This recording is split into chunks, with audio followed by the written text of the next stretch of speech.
The woman standing on my front porch was holding a white bakery box in one hand and my son's inhaler in the other. My mother-in-law smiled at me like she was doing me a favor. Then she said, "You really should teach Caleb not to exaggerate his allergies. It embarrasses people." My 9-year-old son stood behind me in his pajamas, scratching red hives across both sides of his neck. His lips were swollen, and inside that bakery box was the exact peanut butter cake I had warned her about 3 separate times, the one that could send him straight to the emergency room. My name is Erica Lawson. I'm 34 years old. And what happened over the next 5 days destroyed my husband's relationship with his mother, ended a 30-year family tradition, and exposed the kind of person who cares more about being right than keeping a child alive. And honestly, I would do every single part of it again. Welcome back to Echoed Karma Stories. This is where family loyalty collides with consequences. No cartoon villains, no fake revenge fantasies, just the moment quiet people finally stop protecting the people hurting them.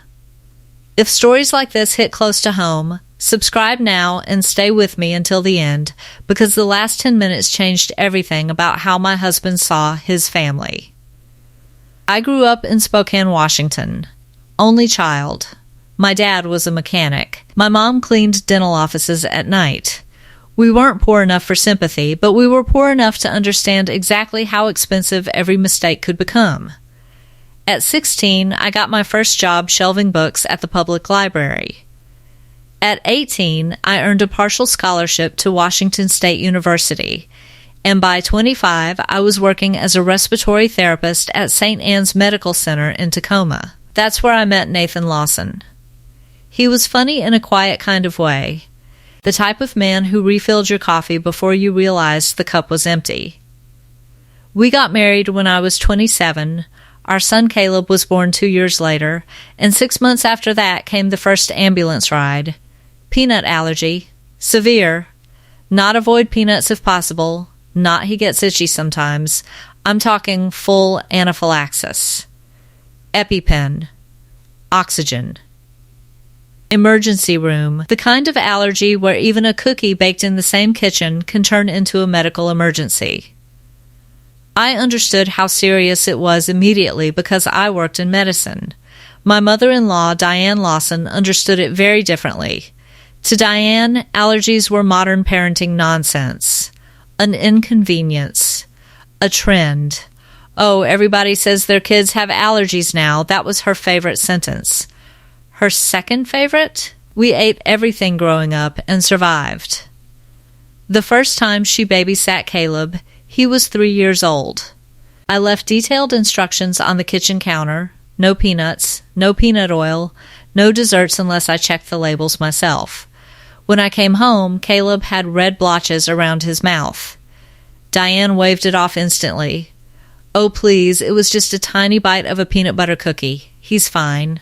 Fine. His oxygen levels dropped to 90, one less than 2 hours later.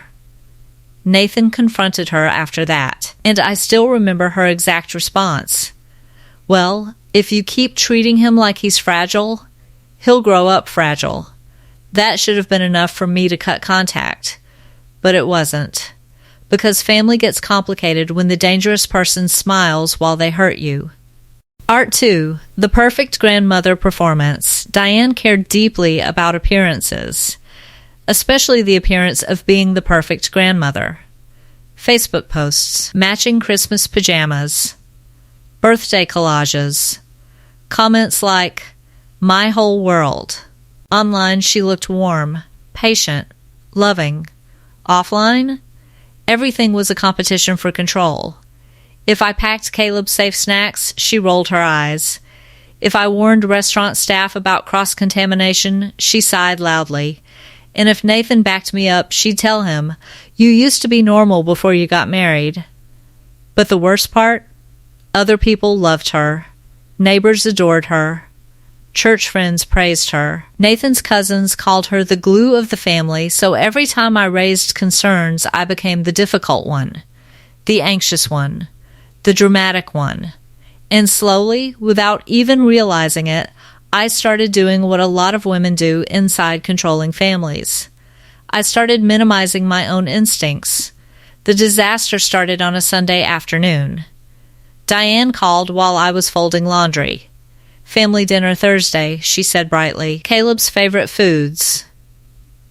Immediately, my stomach tightened. "What foods?" "Oh, relax, Erica. I know what he can eat." That answer bothered me more than if she just listed the menu.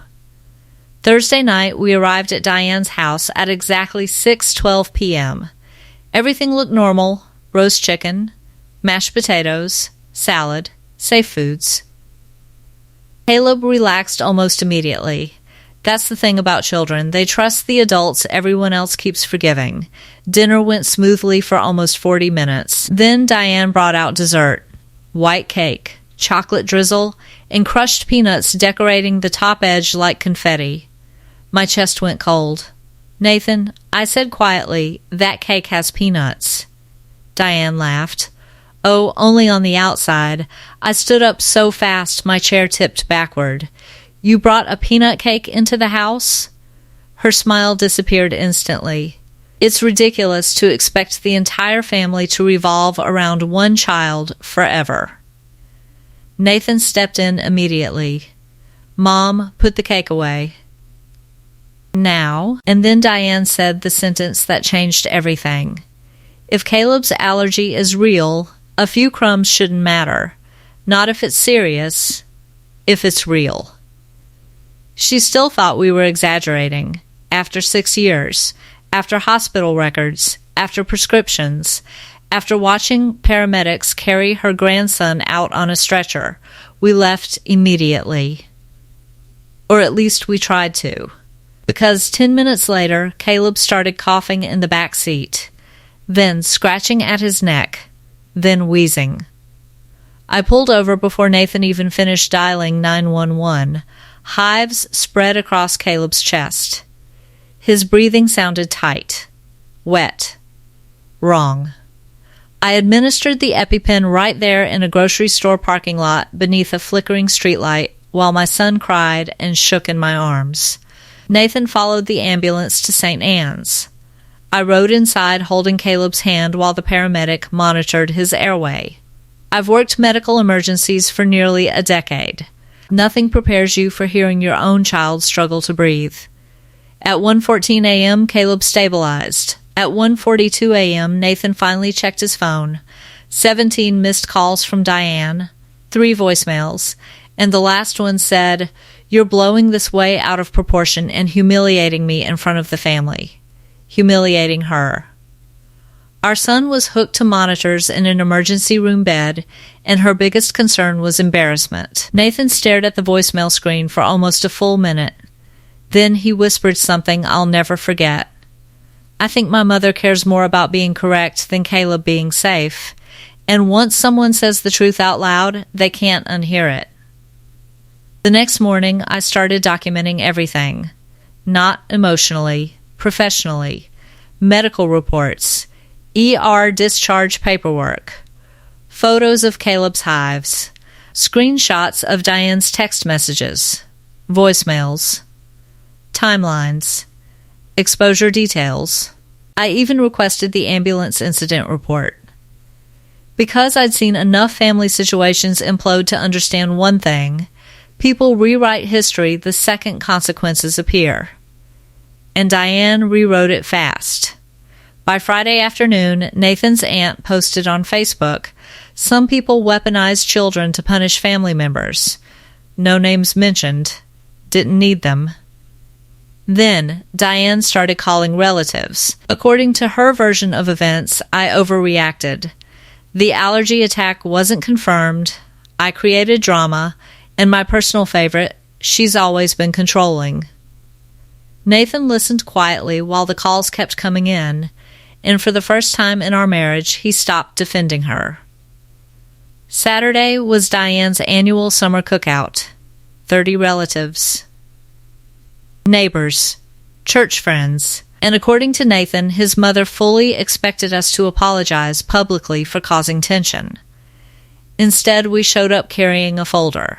Inside it, hospital paperwork, medical statements, photographs, the paramedic report, and printed screenshots of Diane's voicemails. The second we walked into the backyard, conversations got quieter. Diane spotted us immediately. "There they are," she announced loudly. "The drama team." Nobody laughed. Nathan looked different that day. Calmer. Detached. Like a man watching a building collapse after realizing he'd spent years living inside it. Diane approached carrying a tray of lemonade. "Are we finally ready to act like adults?" Nathan answered before I could. "You poisoned our son." The entire backyard went silent. Diane blinked. "Oh, don't start that nonsense again." Nathan opened the folder, pulled out the emergency room report, and handed it directly to his uncle. "This is nonsense?" One by one, people started reading. The ambulance report, the allergy documentation, the voicemail transcript. Then Nathan played the final voicemail out loud. "You're humiliating me." Diane's face changed instantly. Not guilt, panic. Because for the first time, the audience she depended on was hearing her exact words instead of the edited version she'd been telling everyone else. A church friend standing near the grill whispered, "Oh my God." Diane snapped immediately. "She manipulated all of you against me." Nathan's voice stayed calm. "No, Mom. Your own words did that. Everything unraveled after that, quietly, permanently. 3 relatives left within 20 minutes. Diane's church friends stopped defending her once they saw the hospital records. Nathan's older sister later admitted Diane had ignored her daughter's asthma medication years earlier, too. Patterns started surfacing. Stories people buried for years just to keep the peace. By Monday morning, Nathan blocked Diane's number. We removed her from Caleb's school pickup authorization list, and Nathan started therapy for what Dr. Kaplan later described as lifelong emotional conditioning. That phrase hit him hard. Because he realized something painful, he had spent 33 years managing his mother's emotions before his own safety. And once he finally saw her clearly, he started seeing his childhood clearly, too. It's been 11 months now. Caleb is okay. He carries 2 EpiPens now instead of 1. And last week, while we were grocery shopping, he asked me something that stopped me cold. "Mom, Grandma Diane loved me, right?" I stood there in the cereal aisle holding a box of plain Cheerios, trying to answer a question most grown adults still struggle with. Finally, I said, "I think she loved being right more than she loved listening." He thought about that for a second, then nodded. Children understand truth faster than adults sometimes. Diane still posts inspirational family quotes online, still uploads old family photos, still acts confused about why nobody visits anymore. But here's what I finally learned. A person can love the role they play in your life without truly protecting the person you are. And those are not the same thing. For years, I believed keeping peace made me a good wife, a good daughter-in-law, a good mother. It didn't. Protecting my son did, even when it made people uncomfortable. Especially then. That's my story. 1 bakery box, 1 EpiPen, and the night my husband finally stopped confusing obedience with loyalty. If this story meant something to you, leave a comment below. And subscribe for more real-life family drama stories where actions have consequences, and quiet people finally speak up.